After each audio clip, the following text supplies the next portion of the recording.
इंसान की ही जाति फिर भी मुश्किल जीना जीते हैं। जाति भेद और पिछड़ेपन का नित्य जहर जो पीते हैं। इंसान की ही जाति है फिर भी मुश्किल जीना जीते हैं। जाति भेद और पिछड़ेपन का नित्य जहर जो पीते हैं। उन पिछड़ों ने अपनाया मुझको, मैं उनकी रोजी रोटी हूँ। मैं गोपीनाथ मुंडे की बेटी हूँ। पिछड़ों का दर्द मैंने अपना दर्द माना है। उनका बनूं सहारा मन में मैंने ये ठाना है। कमजोर हो जो चल न सके, मैं उनके हाथ की लाठी हूँ।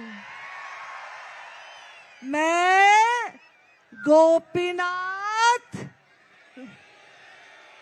बेटी हूँ। मैं गोपीनाथ मुंडे की बेटी हूँ। आज राष्ट्रसंत माझ्यासाठी माझ्या पित्याची जशी मी लेक आहे तशीच ज्यांची मी लेक आहे असं मला वाटतं। ते माझ्या मागे इतके देखणे, इतके सुंदर आहात। ते पागोट, तो हार, ती ज्ञानेश्वरी बैसुनी पाण्यावरी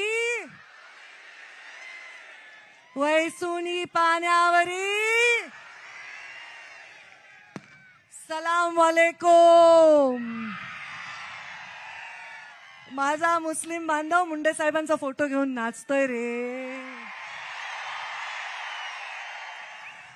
तर या मुंडे साहेबांनी जो वारसा मला दिला ना, त्यांना त्यांचा मृत्यू दिसत होता असं मला वाटतं। कारण त्यांनी भगवान गडावरून शेवटचं वाक्य जे म्हणले ते मला यावेळी गडावरून दिल्ली नाही, मुंबई नाही, मला गडावरून पंकजा मुंडे दिसते। पंकजा त्यांनी मला त्यातून जो संदेश दिलाय तो संदेश मी खरा करून दाखवला। मला जीवनामध्ये काही उभारता आलं नसेल पण मी भगवान भक्तिगड निर्माण केला। माझ्या भगवान बाबांच्या जन्मगावी, या पवित्र गावी, या पवित्र माती जिथे वैभव संपन्न भगवान बाबांचा जन्म झाला, त्या भगवान बाबांच्या जन्मगावी मी आले आणि या गावातल्या लोकांनी सांगितलं ताई इथं घ्या मेळावा। मी म्हणलं पुन्हा तुम्ही म्हणताल इथं घेऊ नका तर मी कुठं जाऊ। आज काही लोक मला फोन करत होते, अरे तुमच्या मेळ्यावर एवढे अमुक तमुक सगळे लोक यायलेत, तुम्हाला पुढच्या वेळी इथून काढतील। मी म्हणलं आम्हाला काय, आम्ही भगवान बाबाचा झेंडा घेऊन पुन्हा शेतात जाऊन उभं राहू, आम्हाला काही नाही। पण या भगवान बाबांच्या सुंदर कार्यक्रमाला मंचावर विराजमान हे कळलं महाराष्ट्राची वाघीण आहे, वाघीण। आता का बसा। या भगवान बाबांच्या या पवित्र आपला दसरा, आपली परंपरा या कार्यक्रमाला आवर्जून मंचावर उपस्थित राष्ट्रवादी पक्षाचे नेते, या जिल्ह्याचे पालकमंत्री, राज्याचे कृषी मंत्री, माझे भाऊ धनु भाऊ,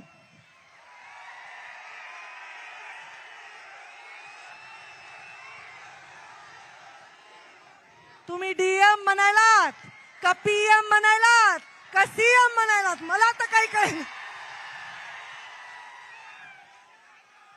आता हे पहा, मला जे बोलू देत नाही त्याच्यावर लक्ष आहे माझं. कोणाच्या गावचं आहे कुठलं आहे बरोबर कळतंय. जर का बसा. मंचावर विराजमान आमच्या बहीण, माझ्या धाकटी बहीण, माझी लाडकी बहीण, माझा जीव की प्राण प्रीतम मुंडे. तिच्या बाजूला बसलाय बघा एक गोरा गोरा मुलगा. उभा राहा जरा बेटा.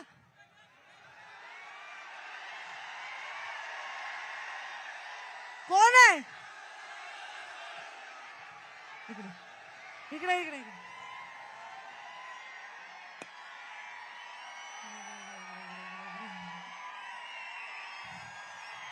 ते पुढे या म्हणतात. हा माझ्यापेक्षा फार उंच पण छोटासा आहे. माझा मुलगा आर्यमन भगवान बाबाच्या दर्शनाला आलाय. जाऊ. त्याला मी का बोलवलं इथे? तो भगवान बाबाच्या दर्शनाला आलाय. तुम्हाला वाटत असेल आर्यमन मला खूप प्रिय आहे, वाटतंय का नाही? असेल का नाही? जीवाहून जास्त लेकरू.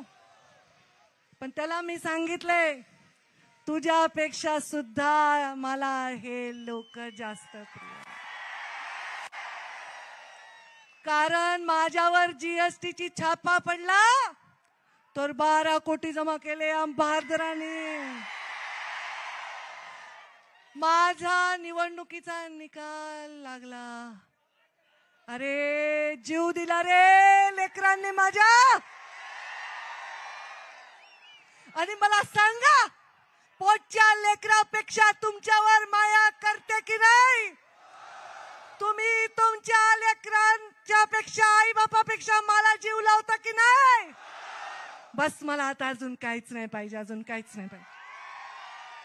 मंचावर विराजमान ज्यांच्या प्रचाराला मी स्वतःचा जीव धोक्यात घालून गेलते ते डॉक्टर सुजय विखे पाटील, माझे भाऊ.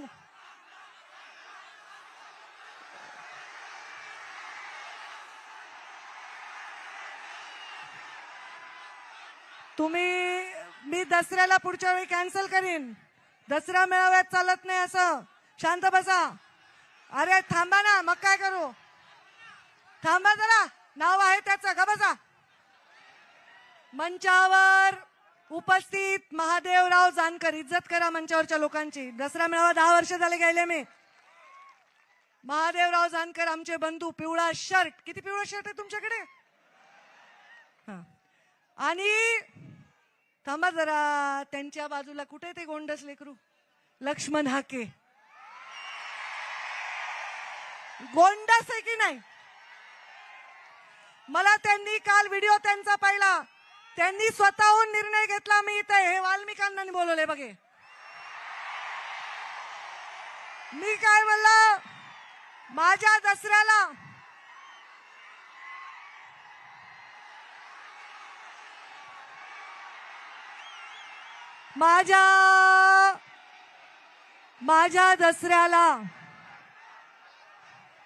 माझ्या दसऱ्याला मी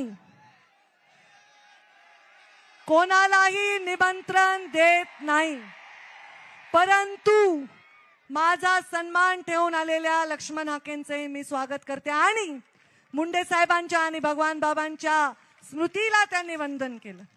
मंचावर उपस्थित माझी बहीण, आपल्या शेजारच्याच आमदार मोनिका राजळे, आमचे ज्यांच्याशिवाय कार्यक्रमात करमतच नाही टोपीवाले, उभा राहा, शिवाजीराव कर्डिले, ज्यांनी भाषण केलं सगळ्या महिलांच्या वतीने, मेघना बोर्डीकर आमदार, त्यांच्या शेजारी टोपी घालून बसलेली आमची नमिता मुंदडा आमदार, तसेच मंचावर उपस्थित आमचे ज्येष्ठ मार्गदर्शक भीमरावजी धोंडे माजी आमदार, आणि तिकडे बाजूलाच बसले ते सुरेश धस अण्णा, आणि आमचे नाना करपे आणि आमचे वाघमारे दादा, उभा राहा. ते बघा वाघमारे उपोषण केलं जीवापाड तुमच्यासाठी. आणि आमचे मागे पीटी चव्हाण, जय सेवालाल, सदाशिव खाडे, आमचे निर्मळ तात्या जय मल्हार, गणेश हाके जय मल्हार, माजी आमदार खंदाडे, अजून आमचे केशव दादा आंधळे, देवीदासजी राठोड, आमचे डॉक्टर सुनील कायंदे खेडेकर, आमदार माजी आमदार खेडेकर, त्याचबरोबर योगेश जाधव, प्रतापराव जाधव येऊ शकले नाही, खासदार मंत्री झाले, त्यांच्या पुतण्याला त्यांनी पाठवलंय. आणि आमच्या आईसाहेब राधाताई सानप, राम कुलकर्णी, सुदाम महाराज पानेगावकर, यश बाळासाहेब अजबे, गोकुळ दौंड, अरुण मुंडे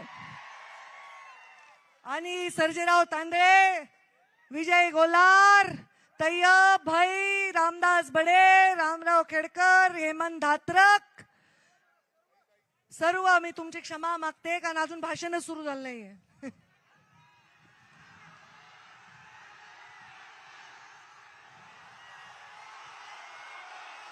कुठे रे ते?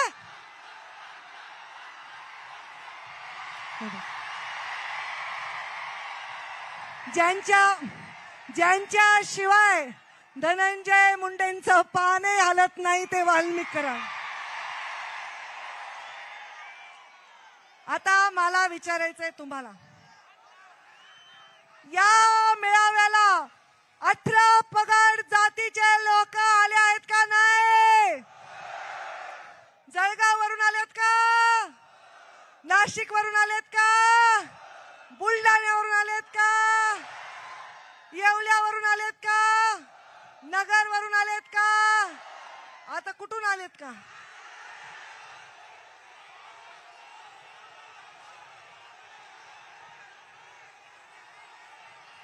आता ऐकू येईना. गंगाखेड, जिंतूर, परभणी, नांदेड, अकोला, अमरावती, बुलढाणा, वाशिम, पुणे, पिंपरी चिंचवड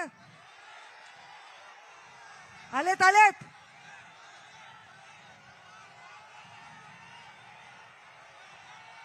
परभणी, आता बस करा जास्त. बसाऊ का? बसा. सगळ्या राज्यभरातून 18 पगड जातीचे आलेले माझे बांधव, तुम्हाला मी दरवर्षी आल्यावर मंचावर साष्टांग दंडवत घालते की नाही? का घालते? कारण माझ्या बापाने मरताना माझ्या झोळीमध्ये तुमची जबाबदारी टाकलेली आहे. तुम्ही मला जिंकवलं तेव्हा मला इज्जतच दिली, पण माझा पराभव झाल्यानंतर त्याहूनही जास्त इज्जत दिले. आणि आता तुम्हा सर्वांना इज्जत देण्यासाठी आम्ही प्रत्येक गावागावात, कानाकोपऱ्यात महाराष्ट्राच्या दौऱ्याला येणारे येऊ का? आपल्याला आपला डाव खेळायचा का नाही? आपल्याला 18 पगड जातीच्या या मंचावर सगळ्या जातीचे लोक नाहीत, सगळ्या धर्माचे लोक इथं आले नाहीत. माझे बौद्ध बांधव आलेत, माझे मुस्लिम बांधव आलेत की नाही? आता एक पोलिसाची लहान लेकरू मुसलमान मुलगी होती, माझ्या मांडीवर बसून फोटो काढला. ताई तुमची खूप फॅन आहे, तुमचं खूप नाव घेते. का बरं? का? मी म्हणलं हे शासकीय कार्यक्रम नाहीये, लाभार्थी संमेलन नाहीये, हे ज्याला काहीच लाभ नाही त्या मोठा जिगरा असणाऱ्या लोकांचा कार्यक्रम आहे. अरे ऊस तोडणाऱ्या कोयत्यावर गोपीनाथ मुंडेचं नाव लिहिणाऱ्यांचा कार्यक्रम आहे. किती मिळाली भाववाढ? किती एवढ्या वर्षी किती घेऊन आलात? आता मतदान केल्याशिवाय जाऊ नका रे बाबांनो, गडबड करताल बर का तुम्ही. मी म्हणल्याशिवाय ऊस तोडायला जायचं वचन द्या मला. भगवान बाबांनी आपल्याला आध्यात्मिक शिक्षण का दिलं बरं? का? या डोंगर कपाऱ्यातल्या लोकांना माणूस म्हणून जगण्याचा अधिकार मिळावा म्हणून भगवान बाबांनी सांगितलं, सप्ते करा, अध्यात्म करा, कीर्तन करा, भजन करा, जमिनी विका पण शिका, हे भगवान बाबांनी सांगितलं. तरीही माझ्या ऊसतोड कामगारांना आजही लेकरं पाठीवर बांधून ऊस तोडावा लागतो. लोक म्हणतील तुम्हाला काय फरक पडतो? मला फरक पडतो. मला वाईट वाटतं, माझ्या आत्म्याला वेदना होतात. आणि पुढचे 20 वर्ष लागो, 30 वर्ष लागो, मी माझ्या या ऊस तोडणाऱ्यांचं जीवन बदलल्याशिवाय माझा शेवटचा श्वास घेऊ शकणार नाही. अरे तुमच्या लेकरांच्या अंगावरचा मळका शर्ट बघून, तुमच्या लेकरांच्या हातामधला तुटका खेळणं बघून माझ्या जीवाला काय वाटतंय मला सांगता येणार नाही. भगवान बाबाच्या साक्षीने सांगते, पंकजा मुंडे खोटं बोलते का? पंकजा मुंडे थापा मारते का? पंकजा मुंडे काही अंधारात एक उजेडात एक वागते का? आणि कुणाला घाबरते का? अंधारातून भेटते का कुणाला जाऊन? कुणाला घाबरत नाही. मी घाबरते ते या समोरच्या मैदानात माझ्या भाषण ऐकायला लोक नसतील त्या दिवसाला घाबरते. मी भगवान बाबांना प्रार्थना करीन, असा दिवस सुद्धा उजाडू देऊ नका. तुमचं जीवन भलं करायचंय रे, भांडायचंय तुमच्यासाठी. तुम्हाला विमा मिळवून द्यायचाय, तुम्हाला शेतीच्या पिकाला भाव मिळवून द्यायचाय, तुमच्या गावापर्यंत रस्ते द्यायचेत, विकास करायचाय, शाळा शिक्षण या सगळ्या गोष्टी करायच्या. केलं की नाही मंत्री असताना सांगा बरं? राज्यभरातून तुम्ही आलात. कर्डिले साहेब नेहमी सांगतात, अहो ताई एवढे रस्ते केले, मी तर मागितलेच नव्हते. न मागता रस्ते दिले, न मागता विकास दिला. या बीड जिल्ह्याला ऐतिहासिक विमा दिला. या बीड जिल्ह्याच्या गरीब माणसाचं मी भलं करण्यासाठी काम केलं. एकही गाव सोडलं नाही. गावात मायनस बूथ असलं तरी तेवढाच निधी दिलाय जिथे 90% मतदान आहे. कधीच भेदभाव केला नाही रे. आता यावेळेस गडबड झाली, जाऊ द्या त्याचं. आपल्याला ही गडबड पुसून काढायची. या राज्यातल्या प्रत्येक जातीच्या माणसाला विश्वास वाटावा असं नेतृत्व गोपीनाथ मुंडे होते की नाही? छत्रपतींच्या घराण्यांनी पण मुंडे साहेबांवर किती प्रेम केलंय. मी उदयनराजे, छत्रपती उदयनराजेंच्या घरी गेले होते साताऱ्याला सभेला. हाताला धरून मला घरात नेलं. त्यांच्या देवघरामध्ये माझ्या हाताने आरती केली आणि मला एका ठिकाणी नेलं दाखवलं. त्यांच्या वडिलांचा फोटो आहे आणि बाजूच्या खांबावर गोपीनाथ मुंडेंचा फोटो लावला.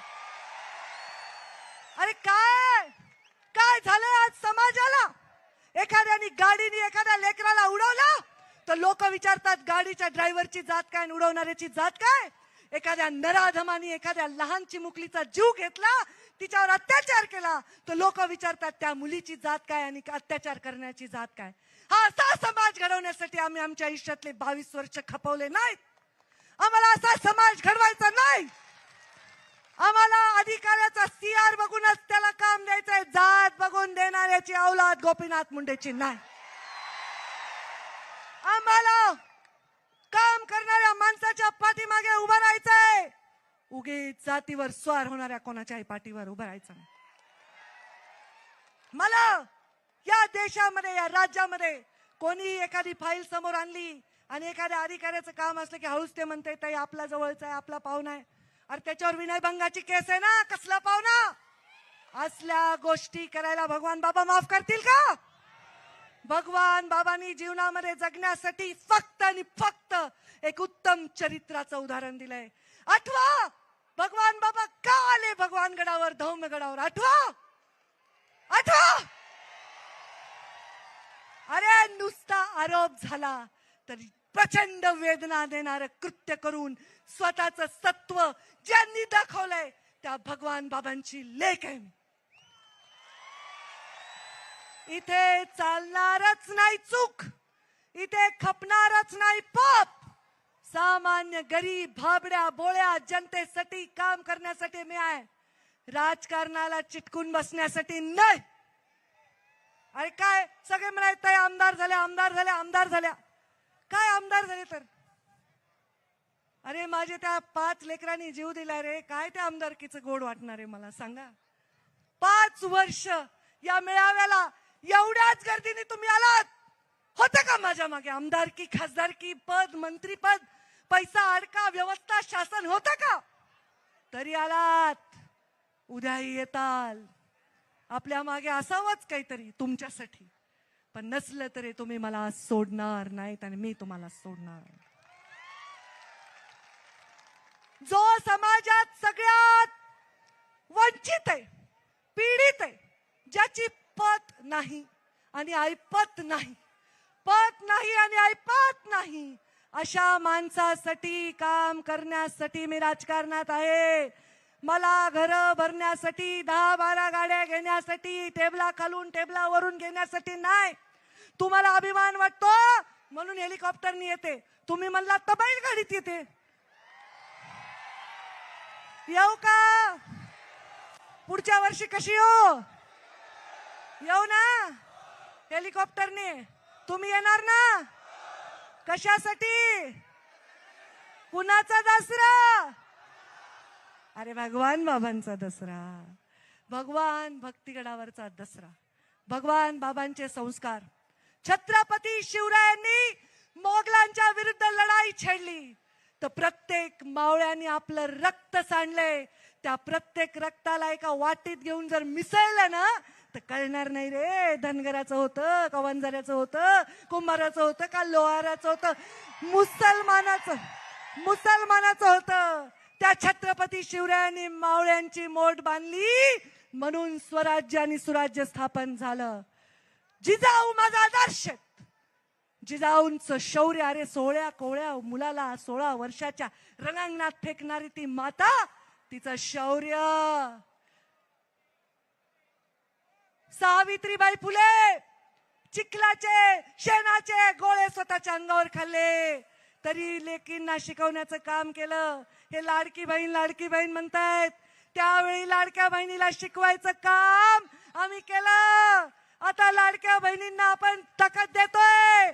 त्या लाडक्या बहिणींना ताकद माझ्या सावित्रीबाई फुलेंनी दिली. त्यांचं धैर्य आणि माझी पुण्यश्लोक अहिल्या देवी होळकर, त्यांचं औदार्य. अरे पती गेला, मुलगा गेला, अनेक दुःख हृदयामध्ये सांभाळून सगळ्या देवांचा जीर्णोद्धार करत, सगळ्या गावागावामध्ये विकास करत, विस्तार करत फिरली ती माय माऊली अहिल्या देवी होळकर. पुण्यश्लोक लागतं का कुणाच्या मागे? नाही लागत. अरे बाबासाहेब आंबेडकर म्हणायचे, शिक्षण हे वाघिणीचं दूध आहे, पिल्याला गुरगुरल्याशिवाय राहत नाही. तुम्ही जे गुरगुरताय ना ते शिक्षणाच्या जीवावर गुरगुरताय. तुमची जी शक्ती आहे ना तुम्हाला मिळालेल्या शिक्षणाच्या जीवावर. गरिबांसाठी, वंचितांसाठी घेणाऱ्या प्रत्येक निर्णयासाठी माझ्या आयुष्याचा प्रत्येक क्षण मी खर्ची घालणार. याच्याबद्दल तुमच्या मनात शंका आहे का? तुम्हाला वाटतं का ताई थकल्यात, पडल्यामुळे जरा नाराज झाल्यात, आमदारकी घेतल्यामुळे शांत झाल्यात, असलं काही वाटतं का? असं काही वाटतं का तुम्हाला? नाही ना? विश्वास आहे ना? मग मैदान जोरात लांब नाही, घोडा मैदान लांब नाही.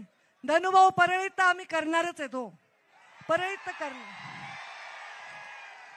पण राज्याच्या काना कोपऱ्यात आमच्या लोकांना कुठेही त्रास दिला, वंचितांना, पीडितांना, दलितांना, अशा गरीब माणसाला त्रास दिला असेल तर आम्ही त्याचा हिसाब घेतल्याशिवाय राहणार नाही.